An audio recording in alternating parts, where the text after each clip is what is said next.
Ladies and gentlemen, welcome to Steven and Kori. I'm Steven and I'm Kori, and we are on Get It Together up here together. Get it together. So, you know what? One of the most exciting things is we get to do this and we get to have a lot of fun at the same time. Yeah, we do. Right?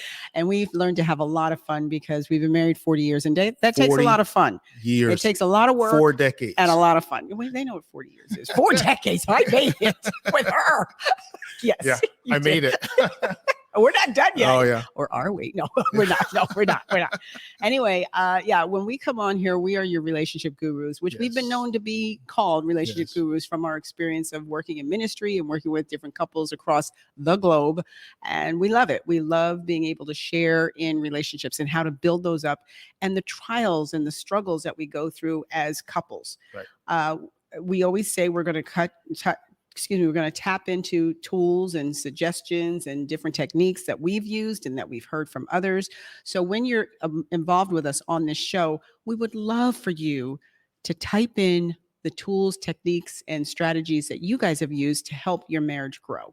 You know, one of the things we have done is we've worked on co-creating this platform and this podcast. And so we're talking about issues actually that you have requested. We got a really good one for tonight. It's going to be fantastic. Yeah. In fact, it's one of those things that maybe could have, if we're being totally transparent, which we are, one of those things that could have taken us out over the last 40 years. Absolutely. A couple times, actually. Yeah.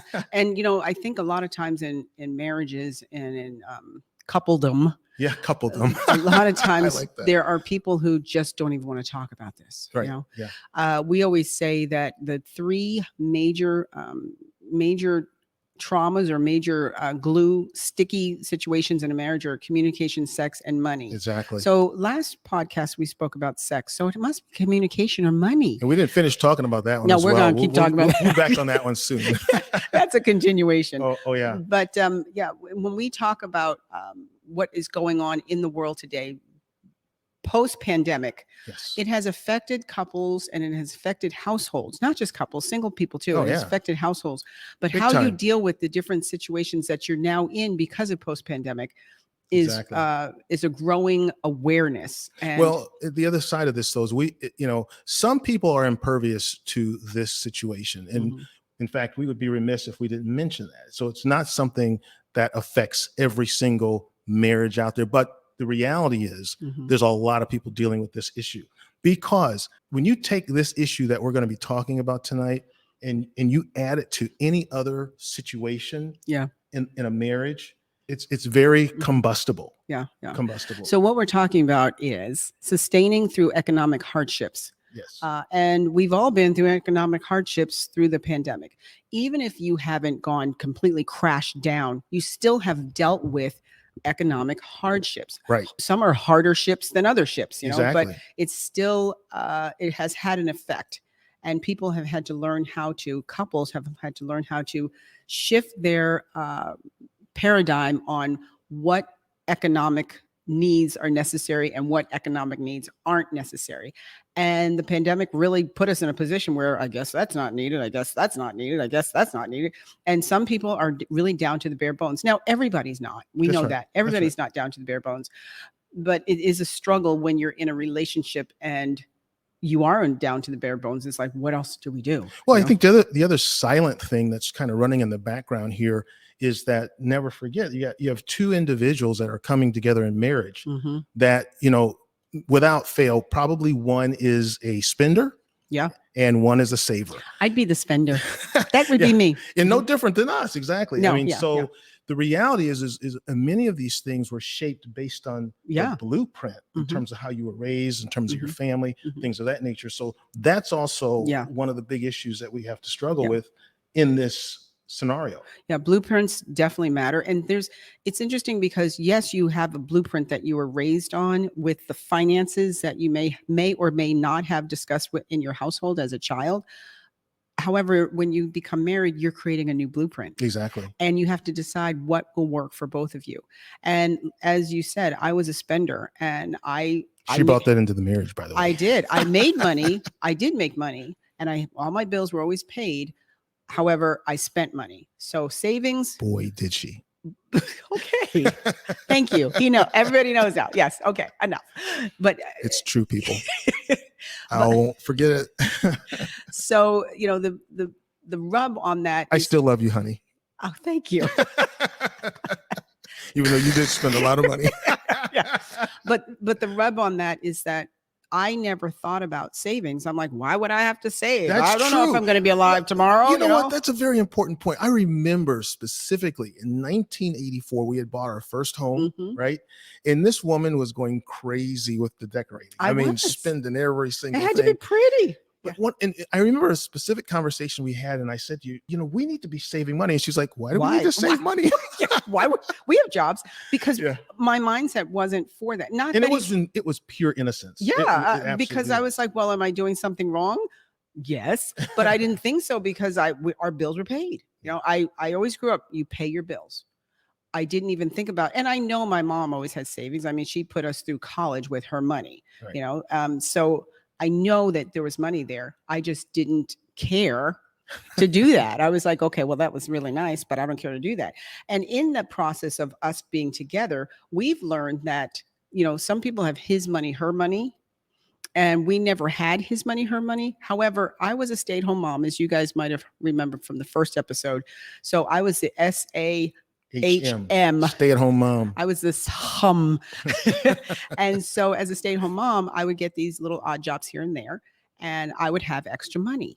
And fortunately, because of the way our budget was, and you could carry the family, that was my extra money. That was her money. And for those of couples out there that both are working, it's okay to have a his money, her money Right. account. But I don't know about splitting the bills and saying, well, I'll pay the mortgage, you pay the light bill, and I'll pay the. Yeah, that seems a little cumbersome, but some people do operate yeah, like and some that. people enjoy that. The only downside of that is, well, when somebody has a bigger payment and something like the pandemic happens, Oh yeah. it's like, well, you're supposed to pick that up. Well, obviously, I can't pick that up. And then what if one of the spouses or one of the individuals in the marriage relationship doesn't do what they say they're going to do? Mhm. That could be another big issue. Yeah. Now, if you're listening to this out there, and you're in a relationship in your marriage, who's the spender? Mhm. And who's the saver? Who's Yeah. the spender and who's the saver in your relationship? I was talking to a friend of mine, Steve Newman. He is a financial advisor. And I was just talking to him on Wednesday. And I was saying, we're going to be talking about this topic. And as a financial advisor, he said, oh, yeah, I get people on couples all the time where they're hiding their money. Oh, yeah. It's not even his money, her money. They're hiding their money. They're like, I don't even want him to know I got a bonus, or I don't even want her to know I, made this percentage in my sales or whatever. And that is dangerous when you're hiding money. So those are all things that you think, well, why wouldn't I hide money? It's mine. But if you go into the marriage and say, listen, everything we bring into the marriage is ours. Right. We just have to decide how we're going to divvy it out. That's right. And, in our family, we'll get into this a little bit later on, but we've actually come full circle. Yeah. When we first got married, I handled all the budget, handled all those kind of things. And now you fast forward all these years, and she totally runs. I rock it. She does. She rocks it out. Well, I'm like, hey, where's that money going? What are you doing with that? Bring that back. Let me see what did you buy? How come I'm seeing this Amazon? What is it Amazon? Right. But we've come full circle in that regard, and it's pretty exciting to sit here and think about that. The reason why I can do that is because I have had such a respect for what you did during my own personal pandemic of spending too much. I was like, I don't know how you dealt with me. And you're right. I remember like calling water. her mom one time. We were going through a challenge, and I was so frustrated. I wound up calling her mom. I said, did you ever talk to her about finances? And she said, why do you ask? I said, you really don't want to know. Yeah. And she knew I was a spender. She's like, yeah, take them. Oh, good. She's getting married. Go. Yeah, right. Exactly. But the other situation that we do run into is breadwinner authority. Yes. The breadwinner authority, when the breadwinner feels like they have all the authority. And sometimes the breadwinner is really not good with the budget. Yes. So the breadwinner might say, I'm bringing in this money, but they might not know what they're doing. And so just because they're great at making money doesn't mean they're great at divvying it out and saving it and putting it in what we like to call a storehouse. Right. Do you guys know what a storehouse is? Biblically, the scriptures say you should have a storehouse. A storehouse is a savings. A storehouse is wherever you put an investment, where you put your money for emergencies. Like, back in the day, biblically, they'd have a storehouse with crops, and, they would keep all their wheat and all those things, their corn, everything that they would need for emergencies. Well, a storehouse for Perfect us, storehouse. yeah, our storehouse, or our nowadays storehouse, is finances, because that's what buys you wheats, crops, and corn. Right. So having that storehouse is so important. And if you have a breadwinner authority, or a breadwinner who wants to take authority and doesn't understand the storehouse, you can be living way beyond your means. Exactly. And, if I go back to 1984, I referenced that earlier, because it was a very Do we really have to? No, just kidding. it was a pivotal year because, we had purchased our first home. Yeah. And that was very exciting. At the same time, things are never as they appear, right? Yeah. So here we were, this young couple, built this brand new home. And so I wound up actually working 3 jobs. I had a professional job during the daytime, and then I ended up doing some things on the in the evenings to cover and for weekends because of my spending. I mean, I got us in such a, so you can see why he's talking what he's talking, but I got us in such a position that I was a professional. I wasn't a stay-at-home mom when we first got married because we had no children. So, the first 5 years I was out there working, and I was an engineer, so I had a good paying job. He was a senior engineer, and on top of both of those incomes, making money, we still had to go out. Well, you still had to go out. And I appreciate that so much, because you're like, okay, fine, I'll take. But your history is you were a worker. I mean, I worked, but I worked like those, not soft jobs, but I worked like in an office in high school. My mom would get me. I don't know, maybe they were soft jobs. No, well, they were summer jobs. I never worked during school time. I would work during school breaks, and summertime. And I would work in the office that she works at. So it was easy to get a job. But your history goes back to 6 years old, right? Oh yeah, I started working at 6, but I wanted to touch on something that you just mentioned, and that is the innocence of of the culture in terms of how you were raised and how you manage money is something that probably I missed, meaning that I didn't recognize that you were just like doing these things on purpose, but that's kind of how that was the roadmap, or like we said, the blueprint that you were raised in. Now, if you look at myself, I came from a family which was economically, I would say, maybe depressed a little bit. There were 6 of us kids my parents had to take care of. And so I started working at 6 years old. That's incredible. At a shoe shine shop. And what's interesting is I always had some coins in my pocket working at that shoe shine shop. And then, shortly after that, my older brother and I had a paper route. And we both, started working in that paper route. And then we would get tips. So we would always have money, right? Yeah. So that was and then from there, awesome. you worked in fast food. I mean, you always had a job. Exactly. As a matter of fact, when I met you in college, you were full-time student. I had 2 jobs. And a full-time student. And absolutely. And one of the dean's favorites. He was, because the guy is he's a worker. He's a worker. I'm a survivor. I've always been hungry, wanting to work. And I'm a survivor. I'm going to work, and then I'm going to play. but it's a balance. It is a balance, because I did teach him that it's okay to spend, because she would say to me, "Do you like it?" I said, "Yeah, we should buy it. I don't like it that much." So, and I think, but that helped. I needed to loosen up. Yeah. And we both, it's a balancing act. It really was a balancing act for us to discover that. And we're still going through a process. I mean, I totally love doing the budget and knowing where money is going and knowing how much it is and, calculating what needs to go where.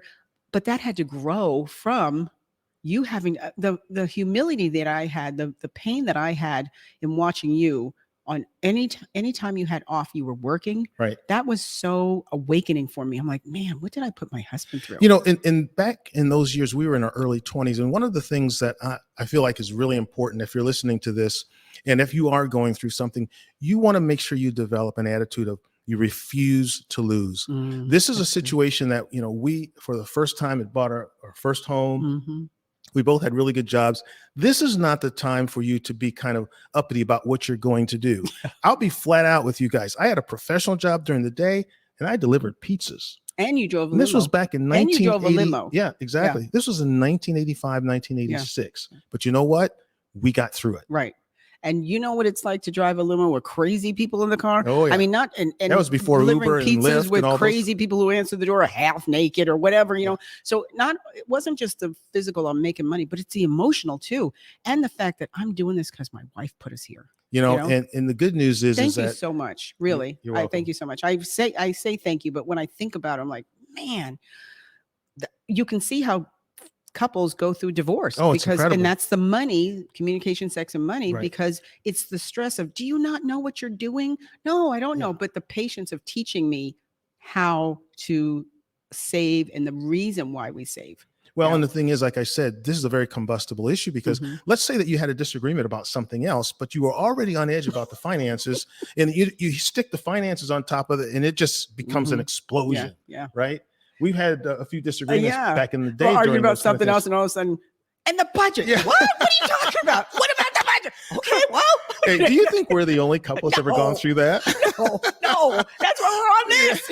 What about you guys? If if you're listening to this, pick a little note in the comments or let us kind of know, if you guys have ever had any of those kind of But scuttles. you bring up a point where humbling yourself to do whatever it takes. Yes. Especially post-pandemic. Yes. You have executives who, and we've talked to people who have lost their jobs, and they're like, Absolutely. well, I'm waiting for the ideal job. Meanwhile, your house is back paid on mortgage, or your rent, or whoever you're renting from is saying, listen, I'm going to have to evict you. Well, I'm just waiting for the perfect job. Go out there and Uber, go DoorDash, go deliver whatever you need to deliver. Use your car for your business to get yourself out. Yeah.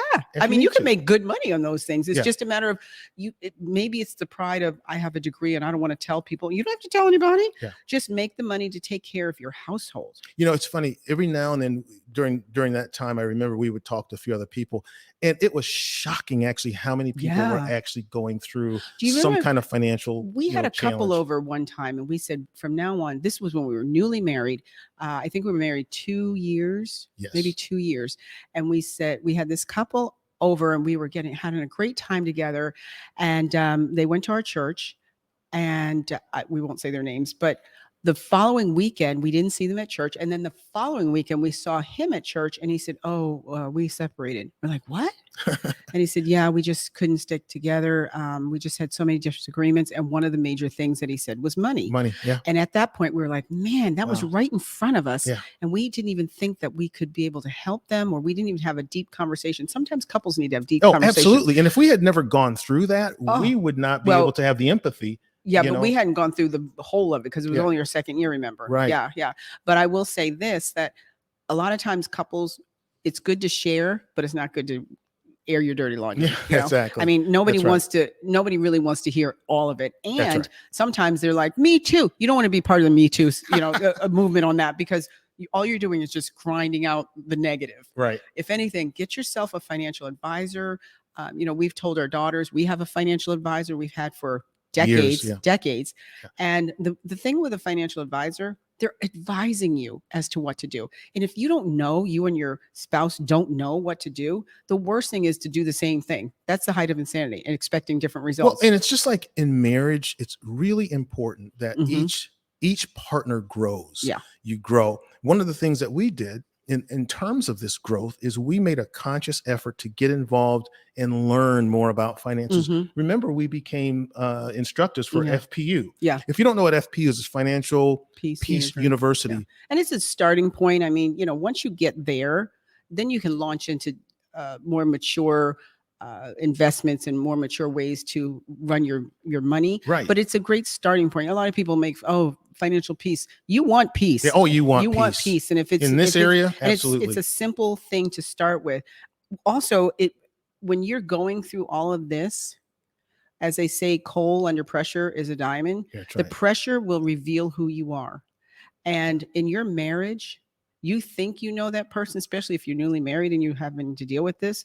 You think you know your spouse. When that pressure hits, it reveals who you are. Thankfully for us, it revealed that you were my hero and you take 2 other jobs. But it also revealed, oh my gosh, how shallow am I? I'm just spending money. However, the pressure also revealed my heart was, I don't ever want to have to put you through that again, or us as a family. Again, fortunately, we didn't have any children involved in that.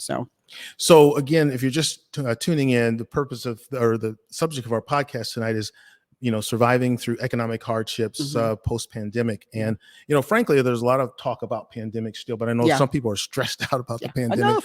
These are those things we're going to put. But one of the things we're going to sort of shift gears here is we have some stats about Yeah. this area. This is our stats and facts time. Yeah, So stats and facts. every show we're going to have stats and facts. Stats and facts. Because we are not expert on everything, but we are relationship gurus. Yes. So the topics that we bring up, we want people to know that there are stats and facts that back up what we're talking about, and we even learn from them. Absolutely. One thing is for sure, whatever you're dealing with in your marriage and your relationship, understand that you're most likely not the only couple dealing with that, right? Yeah. This is a huge issue. Nothing's new under the sun. Nothing's new. Nothing. So what do we have for stats and facts? Let's see. Let's get into some of these stats and facts here.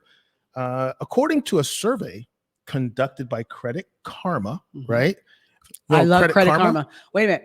My credit score through the roof, 800. I love Credit Karma. There was a time where I was like, I don't like this. This cannot be true. But it is true because I made a difference. Bravo. Yes. Way high to go. Credit score. Yes. Way to go. And some people think, why would I need a credit score? I thought that. It's like, I'm never going to use credit cards. Why would I need a credit score? You need a credit score so that you can function with paying bills and actually being able to pay bills and buy a home. Yeah. That's so true. So true. So according to a survey conducted by Credit Karma in 2020, it says 69% of couples reported experiencing financial stress during the pandemic, with 40% saying it had a significant impact on the relationship. So this is what we're saying. You are not, if you're going through this, you're not the only couple. Okay. Wait a minute. And this is a very real issue. What is that? 60%, 69% of couples, with 40 of them saying it had a significant impact on the relationship. So 69%, financial stress is happening during the pandemic. What do you think it means by a significant impact?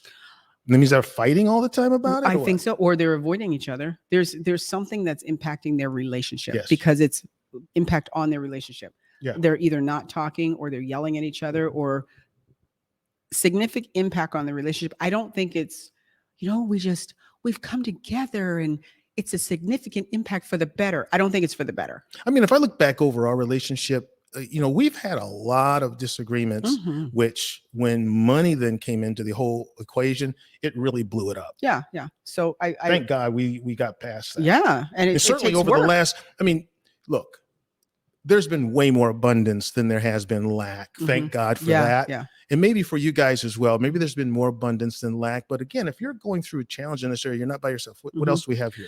Okay. A study by Fidelity Investments. Fidelity Investments. So these are people who are investing. Okay. So they have a storehouse. Yeah. Found that 35% of couples who experienced financial strain during the pandemic reported that it led to more arguments and tensions in their relationship. There it is. Okay.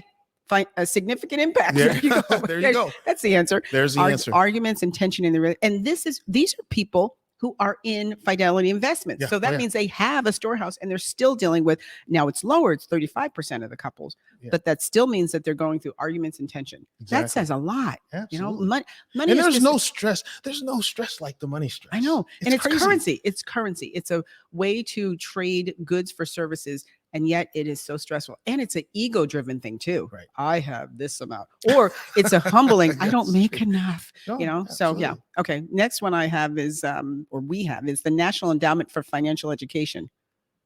The National Endowment for Financial Education. Did you know there was a national endowment for? No, I didn't know. Maybe if we knew that, we wouldn't have gone through the stress. But anyway, found that 59% of couples reported that the pandemic had negatively impacted their finances, with 43% saying they had to dip into their savings storehouse to cover expenses. So 59% of the people that the National Endowment for Financial Education. So they're educating people. Oh, yeah. And 59% of them said it negatively impacted their finances. I don't know anyone who it positively impacted except pharmaceutical maybe, or, the people who supplied the gowns and the mask and things, but PPE. Yeah. So it's going to happen. But 43 saying that they had to dip into their savings. So that's a good thing that you have savings to dip into, because that's what the storehouse is for, these emergencies. And by the way, think about it. If you even go reflect back into 2008, the Lehman Brothers situation, that was a big economic downturn. And listen, don't fool yourself. There will be another issue. It just will not be called a pandemic. It'll be something else. Yeah. You want to do that one? Sure. Okay. So a survey by Bankrate found that 47% of couples had to dip into their emergency savings during the pandemic Storehouse. to cover expenses. I Yeah. mean, first of all, let's say bravo for Yeah. those of you who actually had a storehouse. Yes. Yeah. Right? Yeah. So, Absolutely. And these stats are showing that there are people out there who have them. yeah, It's absolutely. not abnormal to have them, as if I thought it was. Yeah. Why would I have a savings? But it's not. Yeah. Exactly. Here's another one. A report by the Urban Institute found that among couples who experienced a job loss during the pandemic, 44% reported experiencing housing insecurity. You know, That's sad. that's a big deal because Yeah. we all want some level of certainty about Yes, things. yes. And anytime you're insecure about something, that lends to uncertainty. And so Well, that's an saying issue. I don't know if I'm going to be able to lay my head on a bed tonight. Right. That's huge. Yeah. That's huge. I don't know if I'm going to be able to eat tonight. Again, storehouse, savings. And not saying that savings answers everything, but you can just start with little bits, just a little bit here and a little bit there. Maybe you don't go to your cafe and get coffee every day. Right. $4 a cup off of 5 days a week, that's $20, right? Yeah. And let's say you don't go out to eat every 3 days a week, and that's another maybe $25 if you're eating cheap at lunchtime. So you've got $25 and $20 per week. So it's $45 a week. Up. Yeah, 10 weeks, that's $450. That could be your savings. Yeah. And if you're investing it, if you choose to invest it, that means you can't touch it, but at least it's accumulating. Sure. Absolutely. So it's just a matter of using those small windows of wisdom of, do I really need this? Can I make my coffee at home? Absolutely, can I bring my lunch to the office and just sit in my cubicle or sit wherever? Or if I'm a service person, can I just sit in my car and have my lunch? Again, as a couple, you guys can get together and sit down and plan these things out. If you've got a spouse, have conversations about this. Get all of the issues on the table. Yeah. And if you're not married yet and you're looking to become married, this is a huge thing to have a conversation about. See me. And we thought we covered it because I knew what he did, and he knew I worked, but the savings wasn't there. So it's really important to talk about that before getting married too. Here's another one. A study by the Ascent found that 33% of couples had to cut back on their essentials such as food, healthcare, due to pandemic-related financial strain. Now, one of the things that's important is we're now into post-pandemic, but a lot of things that transpired during the pandemic are still trailing right now. So again, we want to stay on top of that. Yeah, absolutely. So a little bit more about us, because you just saw these stats and a lot of them we can relate to. Steven mentioned that we had to, you should trim down what's needed to be trimmed down. We trimmed down a lot. We did. And it was tough going into work and not going into the cafeteria with everybody and getting lunch and saying, no, I'm just going to sit here. But what was interesting? When I would go in and I would bring my lunch, all of a sudden other friends of mine that I worked with we're like, let's just sit at our cubicle and eat. I'm going to bring my lunch. Yeah. And then we started talking about a trend. We did. And it was fun because everybody was out of the office and we're just sitting here having a good time, having a conversation instead of going out to a restaurant. And so just cutting back on the little things, or maybe you don't need the mani-pedi, or maybe you don't need the gel mani-pedi, which is way more expensive than mani-pedi, Yeah. Or, maybe it's a matter of teaching your children, that's something that we decided to do. Teach your children about a storehouse, teach your children how to save and spend wisely. Let them know, when you save, if you want to buy a snack at school, it's coming out of your storehouse. So is it really important? Or if you want something extra, you can buy it yourself, through your storehouse. Sure. And they understand that. And it's easier to train someone younger than it is me. I was young, but I've success, but it's still easier to start young. And that's something that we talk about, always sharing with your children. Be very transparent. Show them your budget. Say, hey, look, this is what we do. Your kids aren't going to go, this is how much mommy and daddy make. They're going to be like, okay, so this is where it goes. And that's why when I'm asking you for something last minute, you roll your eyes, or this is why you go, honey, you need to tell me in enough time, because they can see the budget. They see when you say, close that door. Do you think we're air conditioning the whole neighborhood? They'll get it. Or turn off the lights. They'll understand when they see you actually have a budget. Yeah. I remember when I was a kid, one time I rolled in and I saw my mom. She looked like she had freshly been crying. And she said to me, she was explaining to me that, there were some financial challenges. And so I learned even back then that those financial issues can cause major stress in a marriage. Yeah. So We're going to kind of shift gears here because we're going into your questions and comments that you have made in our focus group. Several questions have been sent in regarding this topic. We're going to get into our trusty little question box. Into our box of questions. What do you have there? No, you're going first. All right, I'll go stick first. Your hand there. So, Steven, since you are the financial guru in our household, you're going to probably answer more than these to me. But I mean, I can. Okay, here's one. Again, these are questions that have come in from our focus group, and we're going to be going through them, and we're going to be adding some value to it. We also would like, if you have a comment or a suggestion, if you would actually make your comment online as well. We are strapped financially, and I still want to enjoy a date night here and there, but my partner thinks we shouldn't be spending when things are so tough. Help. You know what? First of all, who says you have to spend money when you go on a date? Yeah. Yep. So true. What would be some economic ways that they could go on a date without spending money? Well, like we did. Go to the park, have a picnic. But I have kids. Take them with you. Or it's supposed to be a date between us. Well, what we did was we favored with other couples who had kids so that we could turn around and say, hey, listen, we'll watch your kids if you watch our kids. That's an excellent idea. Yeah. And so we all win in that. The other thing is you can go hiking. You can go to the beach. You can go to the parks. You can go to the lakes. Everything that's free is nature. And it's a beautiful thing to be out in nature with your spouse. And there's nothing wrong with just having some time to go on a date and talk. You don't need to be entertained by something. So ladies and gentlemen, it doesn't have to cost money to go on a date. Thank you so much for having the courage to ask this question, because the reality is there is a whole plethora of things you can do that do not cost money. So if you're listening to this also, maybe you guys can give some more comments to this particular individual that asked that question. Next, I can see that we are living above our means and going into debt. But my partner thinks that the hard times are temporary and doesn't want to change course. How do we come to a place of agreement? That's a good one. Yeah. That is powerful. Woo. Excuse us. Our little dog is here visiting with us at the studio. So I guess he had some input on that. All right, Miss Kori, let's deal with that. Okay. Well, first of all, if your partner thinks that the hard times are temporary, they are. However, even though you're going through the temporary and the hard times doesn't mean that you don't do anything. This is when you understand, and they might need to get some advice, get an advisor, counseling, or an advisor of some sort that can step in, or they can use third party. Right. This is her husband. So is it? No, it's partner. Okay. So it's not husband or wife. Okay. So go to a third party. You know what, honey?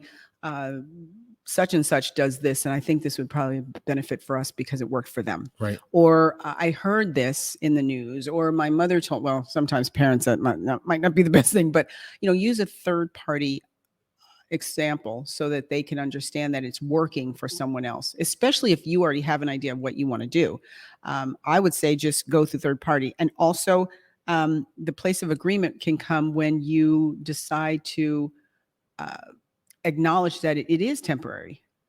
You don't need to freak out because he sees it or she sees it as temporary. You need to acknowledge, yes, it is temporary. However, in this temporary situation, what are we going to do? Right. And again, talk, not nag, but talk, share from the heart. So you're talking about coming together, like we're saying, and getting some alignment, seeking additional counsel, etc. Or third party. Third party. Yeah. Okay. My turn. Okay. Your turn. Let's see. All right. What do we have? My partner will go. Oh, must be a good one. My partner will go behind my back and spend money when we don't have it. Wow. Why do I get this one? That's not cool, man. I don't even know how to begin to talk about it without screaming. What can I do? I can totally relate. He can. So I'm going to tell you, totally you have to talk about it. You've got to go to the partner and say, I know what you're doing. And find out why. Because for me, I was going behind his back, but I was like, only because he's going to tell me no. So yeah, I'm going to go ahead and do it and then suffer the consequences. So you have to be transparent. Yes. For you, you were transparent. You are going to have an argument. You're going to have a disagreement, but you I don't actually have to. made her write down everything. Yeah. She was blown away. She actually didn't know That's a how much good- she was yeah. actually spending. Yeah, that's good. See, you should have Remember got that one. Yeah, Remember that's that? right. That's right. So what he needs to be doing is having her write down everything. When you write it down, Yeah. it makes a powerful impact. And it's like it finally, for the first time or whatever, Mhm. it resonates that I spent this kind of money. So true. Okay, final one. Let's see. My husband, so this is a woman, believes that he should manage the finances and things have been a bit tight. I'd like to contribute financially too. However, I'm not sure how to start the conversation. I think that's great. She'd like to contribute financially. However, she does not. So here's the thing. If you're not contributing, It's a perfect one for you, hon. I know if you're not contributing, then do little things that he feels like you're contributing. So for example, when he's doing the finances, just sit with him and say, can I watch you do that? Can I learn? Because maybe he doesn't want you to, because he's either afraid you're going to find something out, or he feels like you don't know what he's doing. So it's a waste of time to explain it to you, but just get involved with how he manages the finances. How much does this cost? And where does this come from? And, in our budget, when do you pay this? What part of the month do you pay this? Now I know what bill goes out every month, and I know how to pay it and when. So get involved. So get involved that way until he is ready to say, hey, would you like to try this? And even if you don't contribute financially, you're contributing to the conversation, saying, I'm interested. Right. Include me. Two heads are better than one, folks. Include me. Let me know what's going on, because maybe I can help out in some form or fashion. Absolutely. Two heads are better than one. And your point is well noted. Yeah. So, as we close with with this topic, just understand that there's no pressure and strain like financial strain. It's really crazy. Ongoing. It's not going to stop. Yeah. It's what's it called? Cyclical. Cyclical. Yeah. And it's volatile. And it's just going to happen. So be prepared for it. And the next time it happens, it might be even rougher than the first time, because you're used to what you've already been through. It's like that elastic band. It's going to stretch, and you have to figure out when can you not take the stress anymore, or what are you going to do in the stretch that you're in. Exactly. But just know that it is going to stretch, and you have to be comfortable in the stretch. Well said. Yeah. Well said. Absolutely. So remember to subscribe. Number 1, comment. Number 2, and share with those that that this would be beneficial to them. Exactly. Yep. Absolutely. One thing that we really appreciate are the questions that come out. So again, when you make a comment, also ask a question or give us your tips, give us your strategies, because we would love to be able to share those on the next show. And we're coming to you guys every week. Every week. If you know someone that'd be interested in this podcast, please invite them. Yes. So we want to thank you for partnering up with us and being a part of this show. Thank you so much. You guys take care.